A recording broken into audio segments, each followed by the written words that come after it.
one more straw on the camel's back of the global pattern of de-dollarization. Now, this one might look a little bit different than the way that we've seen it unfold recently over the last couple of months, couple of years around the world.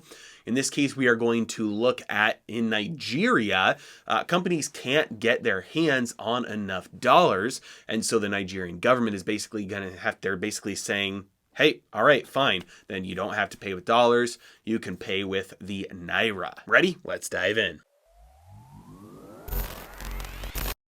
All right, take a look with me at this article. Nigeria companies to pay dollar debts in Naira on Forex shortage. And so basically these companies, they're required by law. If we take a look here, you can see here, Nigerian authorities require companies to pay tax in the currency of the transaction. And so they're encountering a problem right now where they just can't get their hands on enough dollars. Now, the price of oil going up a lot right now is definitely going to help them at some point. But as of yet, they still haven't seen the inflow of dollars that they need. And so as a concession, the government is just basically saying, all right, well then you'll be able to use Naira. The Naira payment will be based on the official exchange rate on the date of the transaction and or when the tax falls due. So basically they're just saying, okay, when the tax is due, then you owe us the exact number of Naira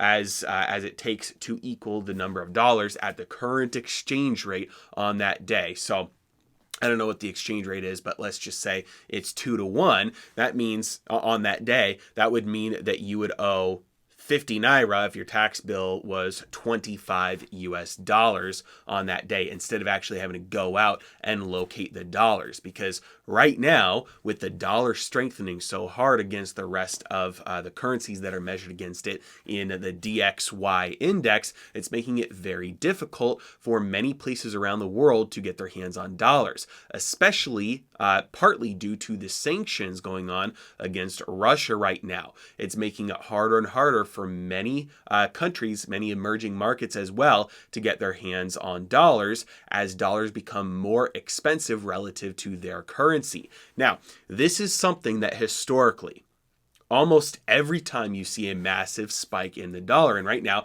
DXY, we've seen a very large spike recently, this almost always leads to an emerging markets crisis. It's almost inevitable that something like this will start to knock over emerging markets. You're going to start to see problems emerge all around the world as a result of the dollar strengthening too much. Now, this is a problem because at the same time, the Federal Reserve is in a place from a monetary policy standpoint where they're trying to fight inflation, especially as the inflation numbers keep on coming in higher and higher and higher. We just got the February numbers, 7.9% year over year. That was a fresh record, a fresh 40-year record. And as we continue to get those numbers in, the Federal Reserve will be forced and be pushed into raising rates, selling assets off their balance sheet. That's going to, relative to other currencies, that's going to push the dollar even higher. That's a headwind or a tailwind for pushing the dollar higher there. So this is going to make these kind of problems worse. So really, policymakers, especially the Fed right now, are walking this tightrope where they've got two problems on each side, and whether they choose one action or another, it's going to push them into one problem or another. Very, very unlikely, probably impossible, that you're able to thread this needle and be able to walk this tightrope all the way to the finish line. Of course, there's no finish line here, but we're starting to see problems like this. And the other thing that will be, coming up as a result of something like this, where the places cannot get dollars, they're just going to have to start to make do, like in Nigeria. Well, all right, fine. Well, we can't get dollars, so what are we going to do about it? So they'll do other things instead. Temporarily, they'll say, okay, just give us the same amount of currency of this currency as would equal the dollar at that time.